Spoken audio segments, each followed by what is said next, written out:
I hear is extreme this and extreme that. I mean, what is extreme?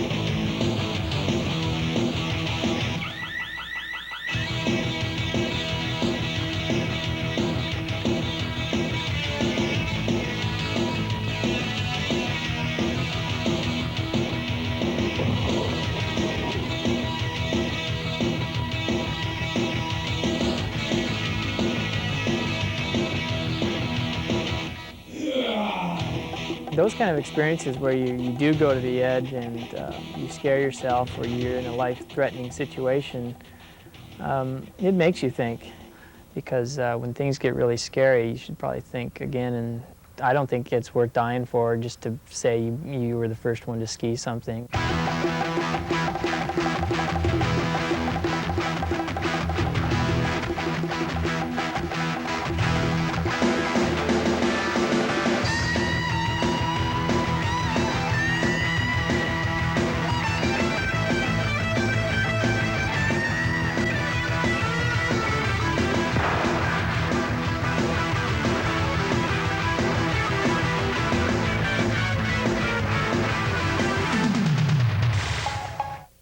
The question is, if it's worth it, it's not worth dying for, but it is definitely worth risking dying for.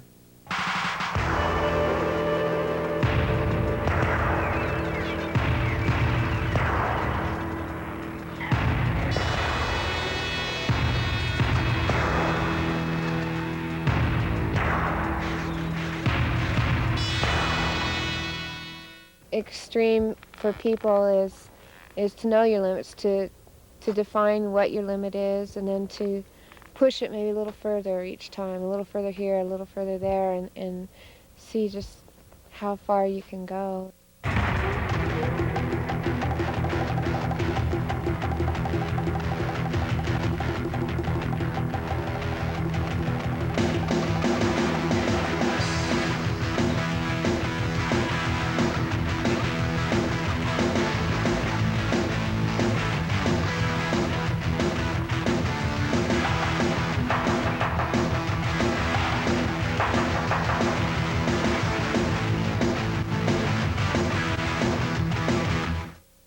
Instincts were saying no, don't, but something inside me said I could do it. So I just believed in myself. I stroked into it, and when I first got into it, I thought I dug my grave. I looked down to the bottom, and it was really vertical. I thought I was just going to get pitched, but I held on and pulled it off, and it was just one of the greatest experiences I've had, just putting it all on the line, knowing I had the chance to really get massacred on that wave.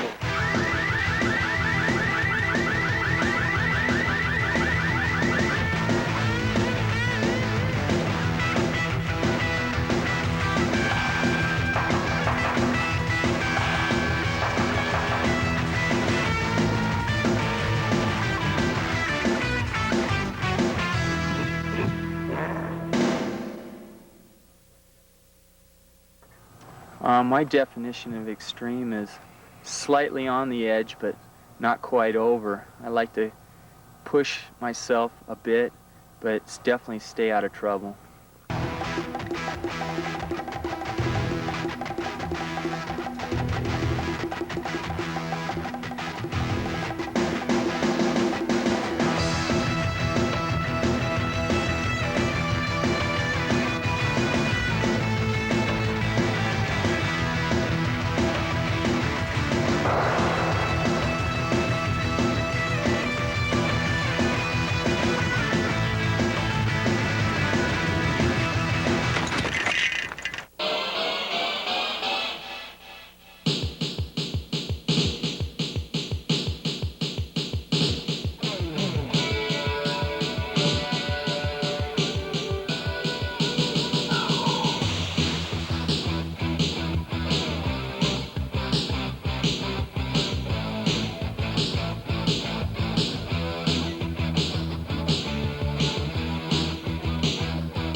What's your definition of the word extreme? Extreme is to one side or the other, to the far side. To the end, I guess. More than enough. Okay, what's your definition of extreme? Death. To most of the world, Niagara Falls was simply a haven for honeymooners. But for William Red Hill, the falls were a challenge, faced first by his father in 1910 and by William himself in 1945. Encased in the same steel barrel his father had used, Hill completed his first successful descent over the falls, and still he was unsatisfied.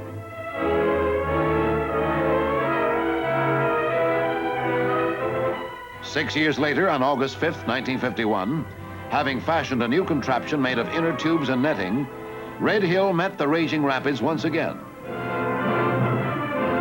Minutes later, the empty, broken craft appeared at the bottom of the falls. Red Hill's battered body was recovered the following day. The most extreme thing I've done is get involved with a woman. I think the most extreme thing I've ever done is to really love somebody. Most extreme thing I've ever done is having him. As soon as I think of extreme, I think of like Scott Schmidt, Flake, and those guys just skiing the unreal steeps, going for a lot of air.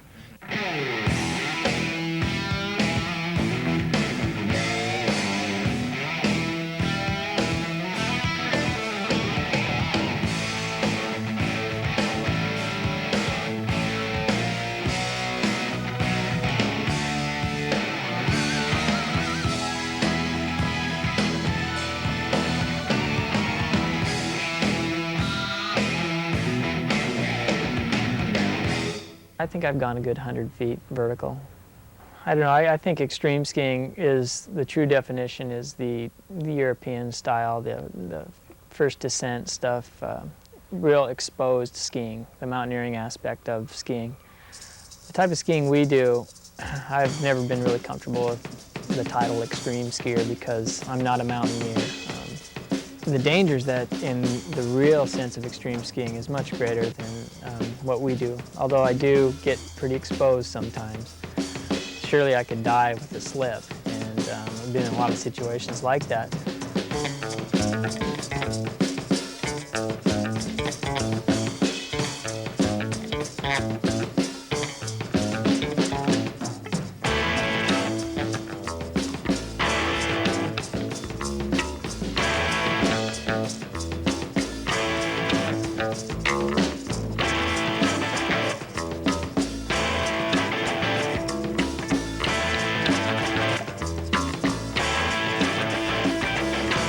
Sometimes I wonder why I'm out there doing this, and sometimes it is dangerous, and you go, "Geez, is it worth it?" But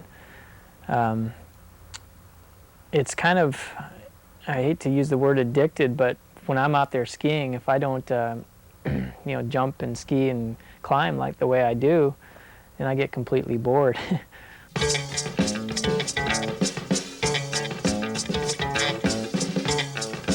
Unfortunately, you don't get to make too many mistakes when it comes to avalanches. You're pretty lucky if you do get to experience one and come out of it, unscathed. It brings your awareness level up.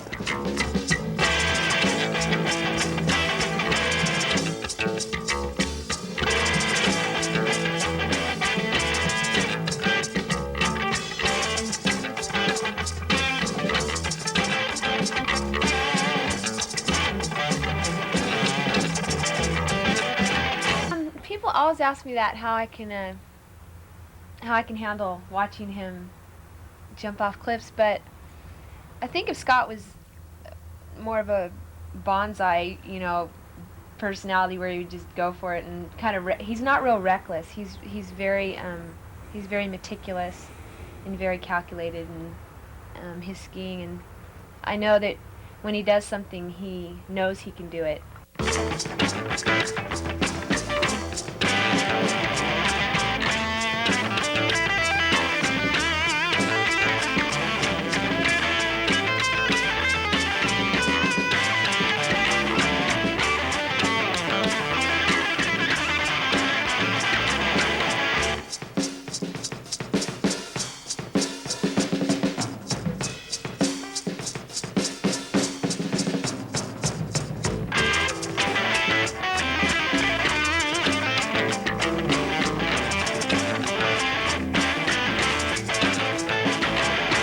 my whole career, my life, you know, I've had all these great adventures and everything, but that was probably one of the most intense situations that I've ever been in, and it was very real. You know, it's the birth of a baby is, you know, you expect it to be all great and everything, but it's very intense at the same time, and it's a wonderful thing, but man, it's serious.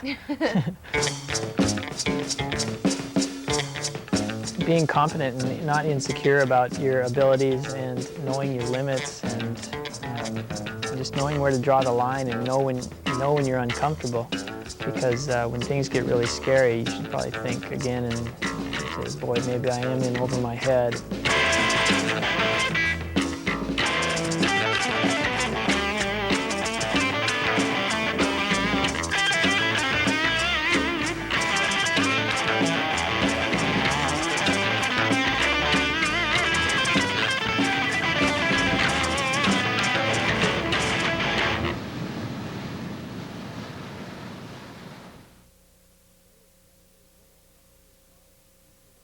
I almost never really draw a line because I know usually when I start something that it's going to be possible to do it, because I don't go into many things blindly.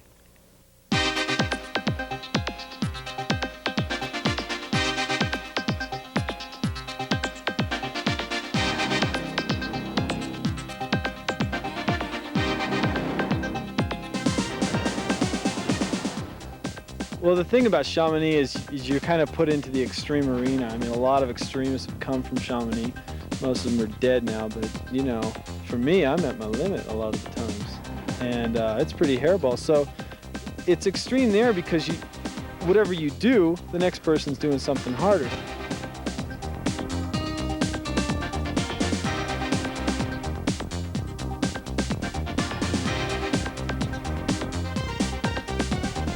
It takes years to get really used to the environment, and that's kind of the key thing, because if you're not comfortable in the environment, then you're going to be really scared. You know, the environment's scary enough, so you want to be comfortable there before you start going down the really steep stuff.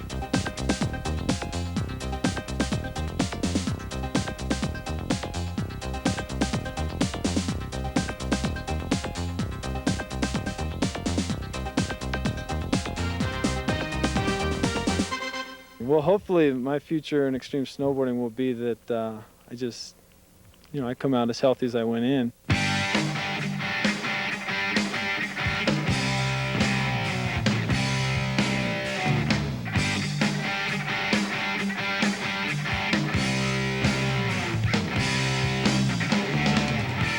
It's really scary, but I'm so focused if I screw up that my body just reacts almost before I have time to think. It's instinctual almost. Like if I take a fall on a steep slope, I just get my ice axe in and do a self-arrest, and it's over.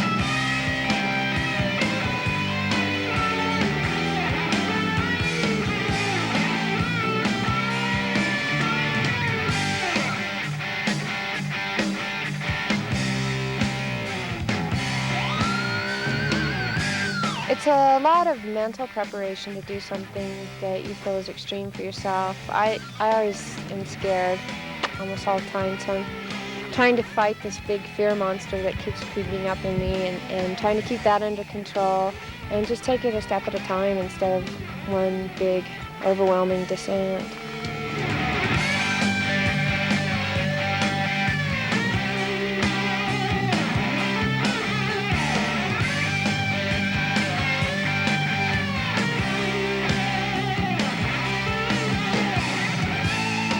Extreme for people is to know your limits, to define what your limit is, and then to push it maybe a little further each time, a little further here, a little further there, and see just how far you can go.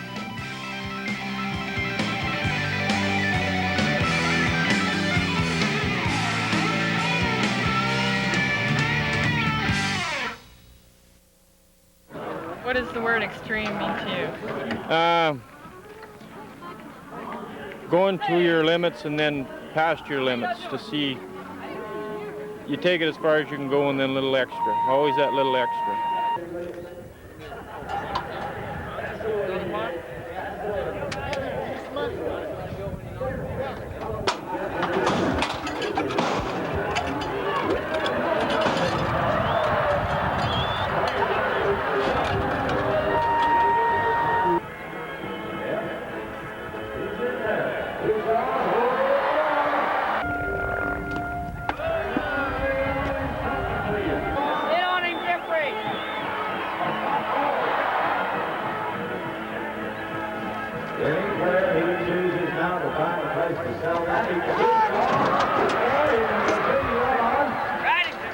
You can't compare riding a bull to going down a ski hill at, at 70 miles an hour.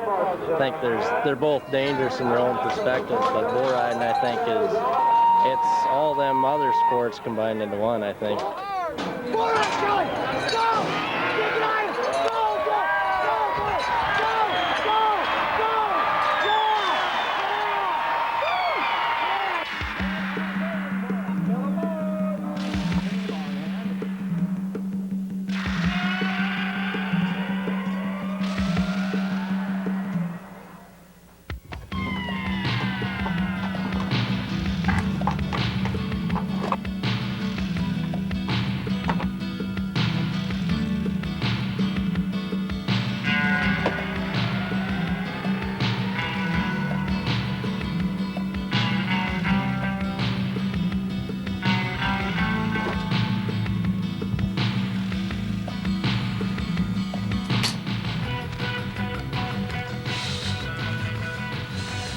I was raised on a ranch in Wyoming, and a lot of what I learned growing up as a young cowboy applies to the hardest rock climbs.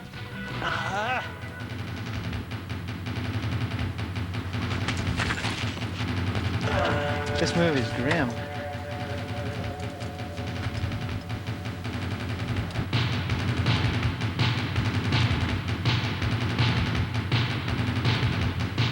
The climbing begins with a desperate boulder problem, one of the hardest single moves I've ever done.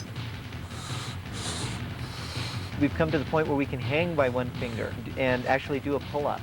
And this power is critical.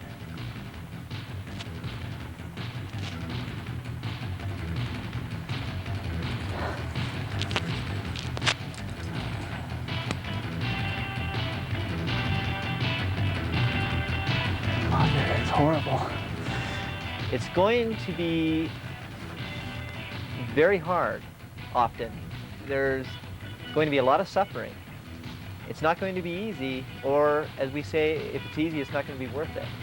So what we've learned is when things get real bad, pull down your hat a little lower, put up your collar, and never let go.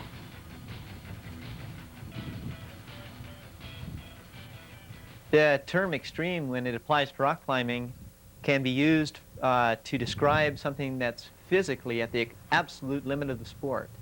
And that gets a rating 514. And it can also be used to describe climbing at your own limit without ropes, which means that you're touching back and forth on the very thin line, whether you're in control or out of control. And in this case, it's less difficult than the hardest routes, but there is no room for error, never room for error.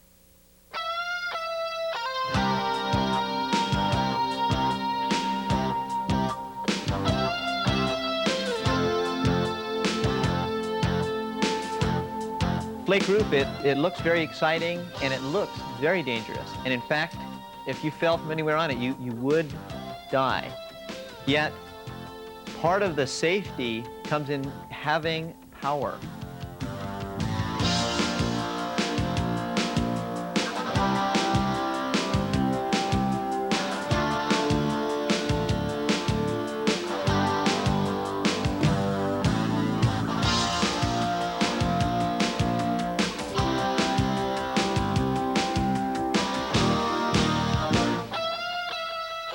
Most people think climbers are crazy. 98% of the time I'm using a rope and it's very safe, and the other 2% of the time I'm proving them right. Kind of got to Redland overdose going. I think climbing can be extreme. For me it is. For some people that are weekend warriors, they can go out and climb 5'7", 5'8", maybe 5'10", and that's fine. And it doesn't have to be extreme. It can be very safe and done, you know, within 30 miles from your hometown. For me, I like the adventure and the challenge of doing routes that are really hard.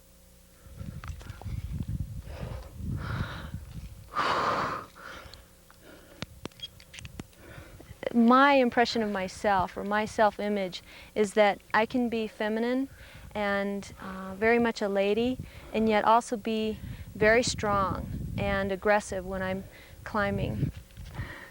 In rock climbing, extreme can be not so much a factor of safety versus danger, but extreme can mean that the movements are really radical, and it takes a lot of strength, and it takes focusing your mind on the climb and doing these moves with little pockets, monodois, and getting your feet on little edges and doing just really powerful moves through a crux section. Slack. And to me that's extreme because you're pushing your body to the limit.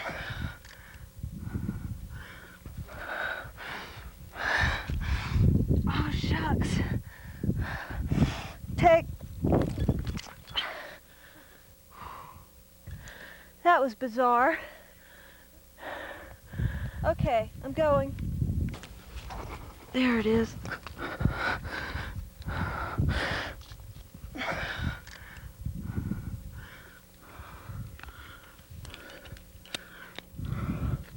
Slack. All right, the trick is to use 2 fingers, not 3. You can't get 3 in there, not even my fingers. I'm glad I made it that time. Now that rock climbing has come to the west, it sort of ties in with the mythology of cowboys and the Wild West and everything, because the people who are into rock climbing and the people who are cowboys are into being independent and into adventure and taking challenges as they come and fighting it out.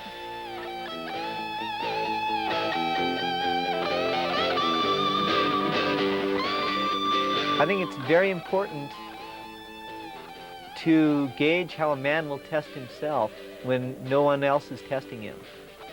So we isolate ourselves up in the high mountains of Wyoming, and we attempt in this situation to come up with harder climbs than any that have been done in the world.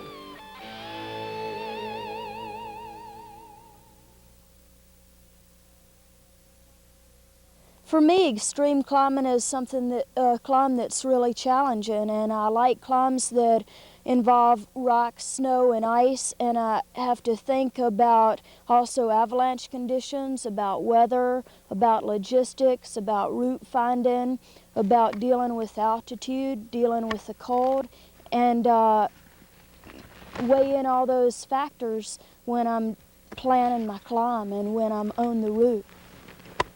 When I started out ice climbing, I had poor equipment, and I was using my mom's flimsy hiking boots, and I had borrowed some ice tools from the Alton Club. The crampons, I didn't know the difference between right and left, so often I wore them on the wrong feet and they'd fall off in the middle of a climb.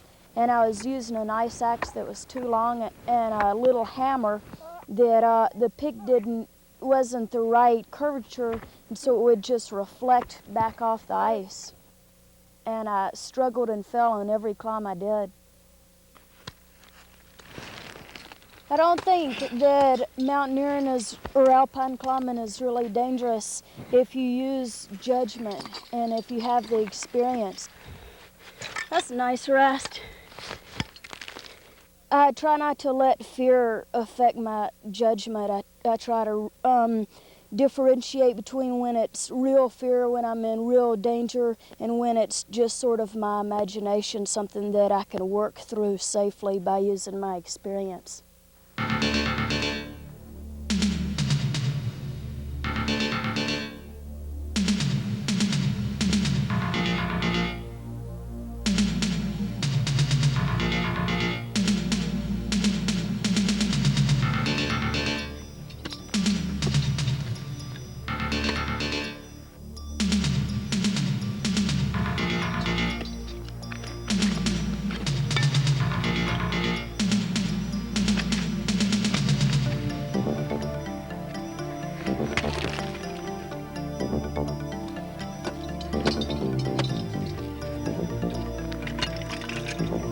Yuck. Yuck.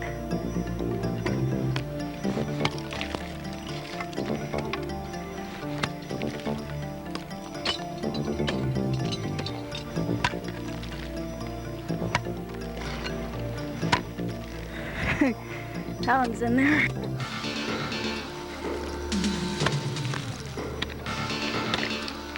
Hey!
Sometimes I get scared when I get run out from rope, and so then I have to think, well, I just need to do whatever I need to do to get up and not let this kind of fear or panic overcome me.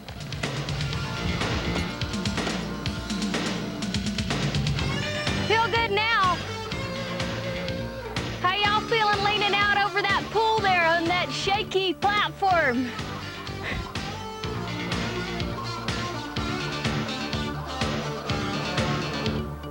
Well, what was going through my head is that I wish that I had done more ice climbing this winter because I was a little nervous. And so the whole time I had to try to focus my concentration on what I was doing rather than what a crazy sport it might have seemed at the time.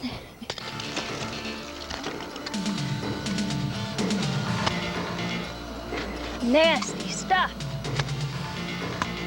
No.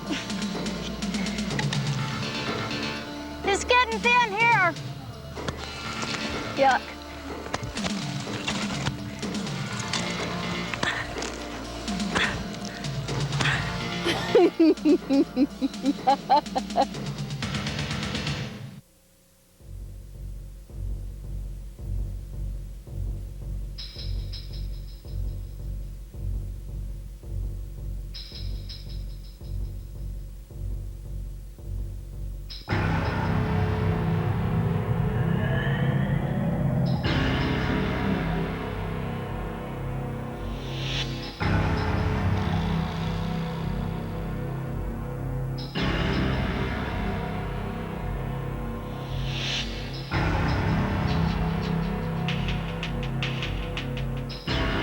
The biggest surf I've been out in would have to be Hawaii. Probably the 85 Billabong Pro, where I was out filming Richie Schmidt. It was about 30 foot at Waimea Bay, and I'd never been out in anything that big before or since. And it was quite an experience. I was pushing the envelope as far as what I'm willing to do. Aggressive is our obsession.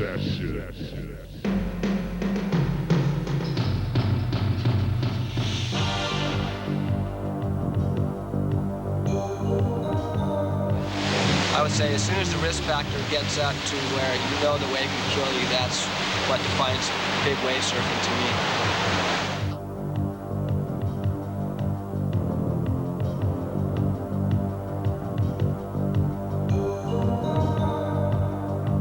Big waves, definitely.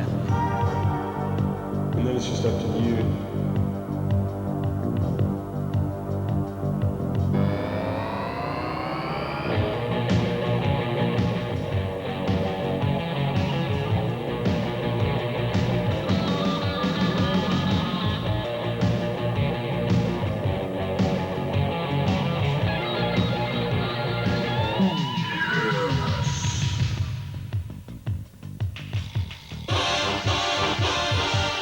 It's just you against the wave. It's just you against the wave.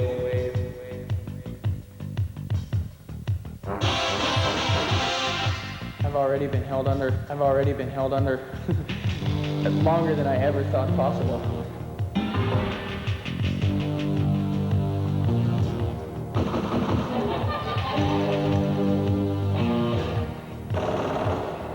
You have to be both physically and mentally prepared for surfing big waves. You have to realize when you paddle out into big surf that there is potential for dying.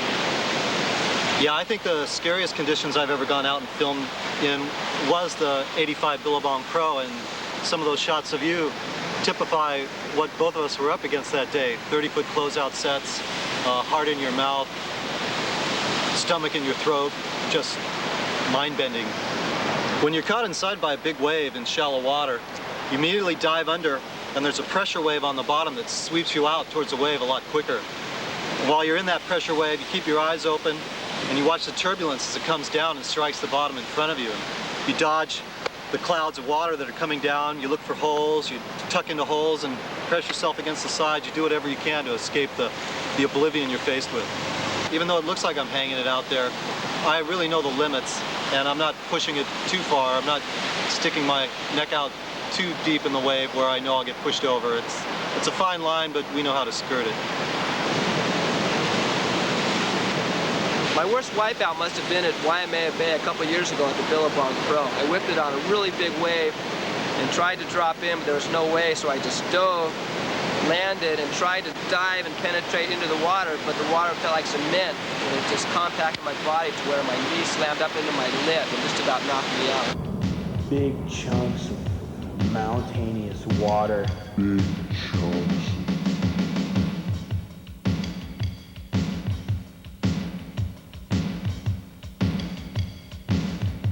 Roger, 19er, you are clear for takeoff.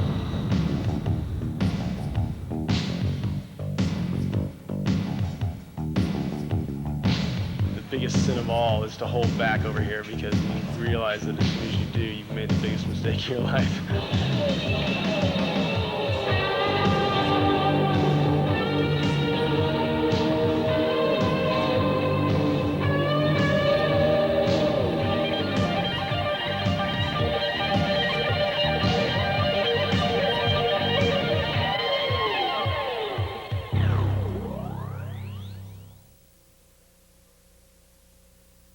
No, extreme it would be the guy coming out of the airplane with his board and his chute or his hang glider.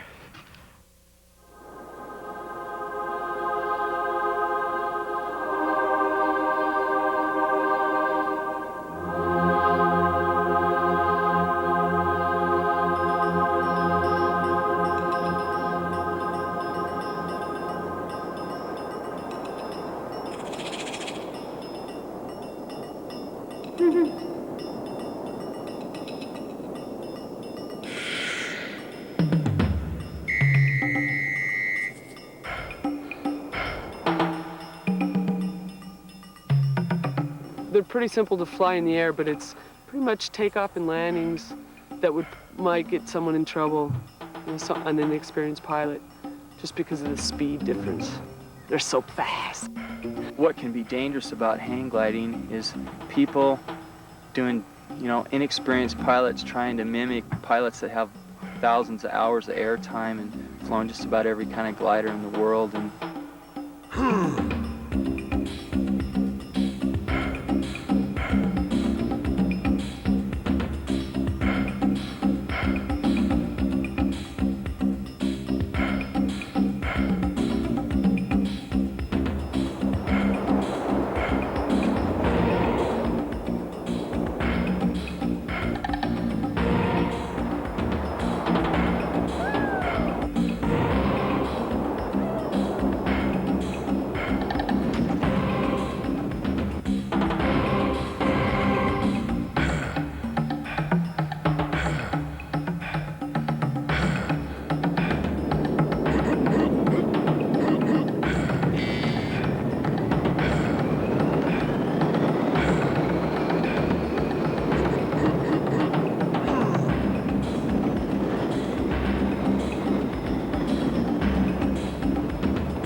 If you saw an inexperienced pilot doing what he just did in that hang glider, it could be catastrophic.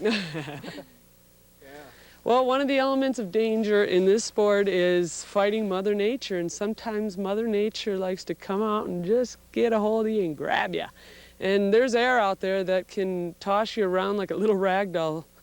And I hit a piece of air that caused my glider to tumble, which went over, and it happened really unexpected, so I lost the bar, and so I found myself laying on top of the glider upside down, and right at that point, all the training I had of throwing these reserves, it came into effect. I actually had to throw my reserve parachute. It was actually pretty fun when I think of it now, as far as for something like that to happen. Everything worked good. I mean, all your backups and all the things you practice, it worked just like they said it would.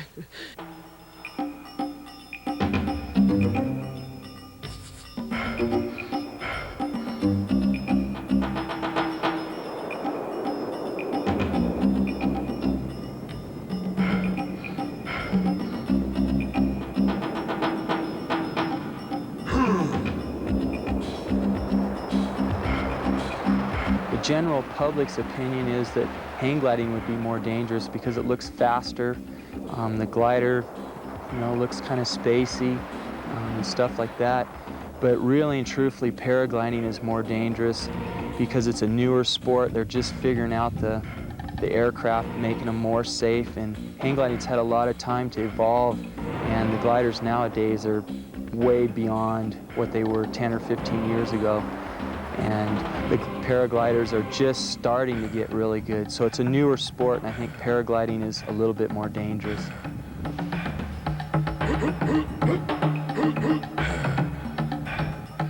Paragliding, you're dealing with a completely flexible aircraft. The thing's full of air. That's the structure. A hang glider has, spars and whatnot, whereas a paraglider is just a bag of air up there.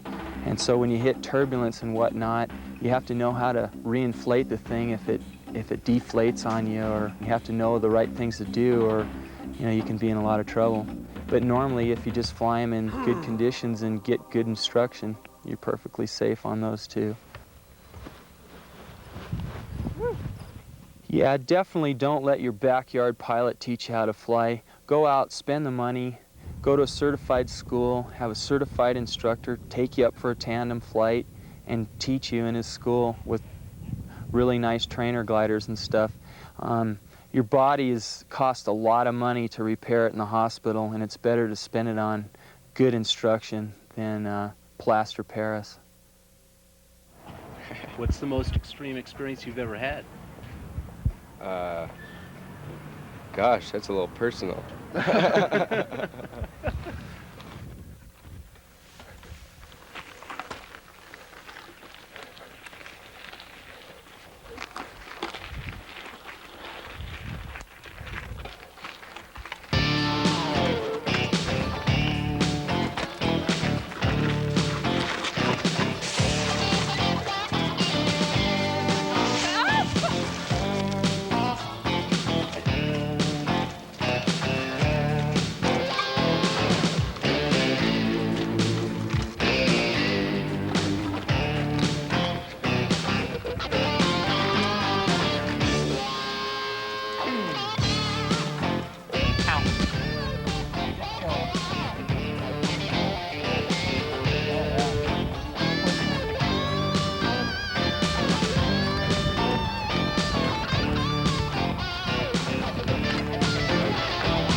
I don't think it's really that extreme as far as I'm not going for it to try to win. I want to get down to the bottom safe. I don't want to crash. If you get a little wild and out of control and are off balance, that's really when you're going to get hurt. So I try not to do that. That scares me.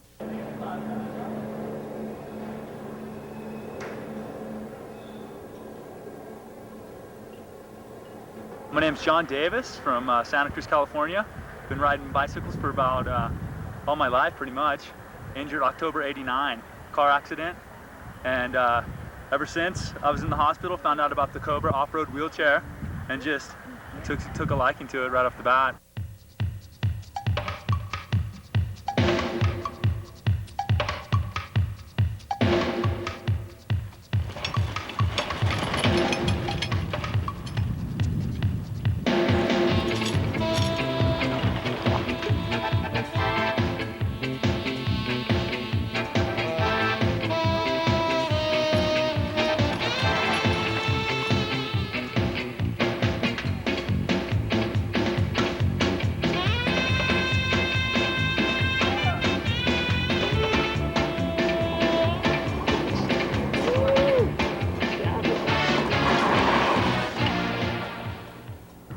Oh, well, I was a Cat 2 road racer. I raced for a team in Santa Barbara, California, and was basically on a training ride one day on Highway 101, and we all got hit by a drunk driver. A lot of people heard the accident. It's pretty infamous, and I was fortunate enough to survive it all, but this is all I got left, you know. I rode a bike 3 days out of the hospital, and once I knew I could ride again, took me a while to get back on the bike, probably about 5-6 months till I really started riding almost every day and training, and then about 15 months after the accident I actually competed over in France in the Disabled World Championships.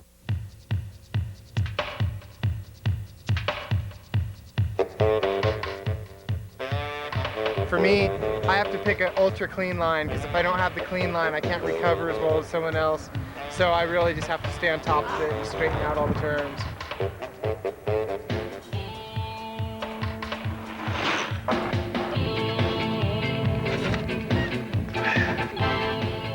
You know, you got to put yourself in my shoes. They're out there doing the same thing, and I feel I'm in control. Whenever I'm out there, I'm looking ahead, I'm picking my line.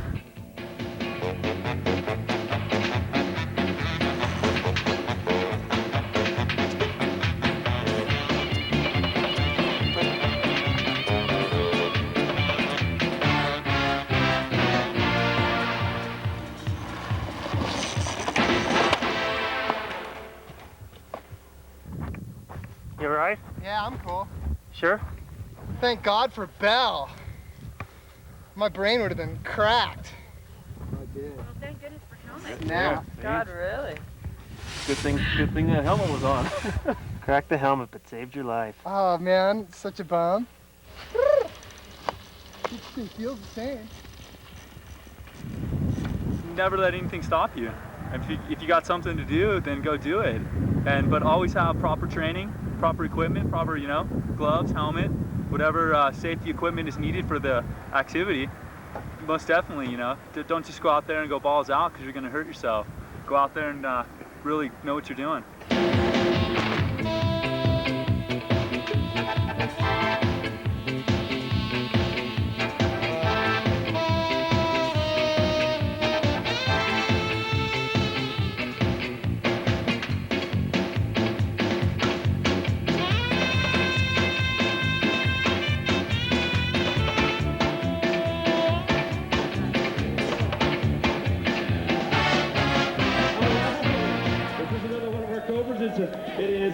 How was John? Awesome, man.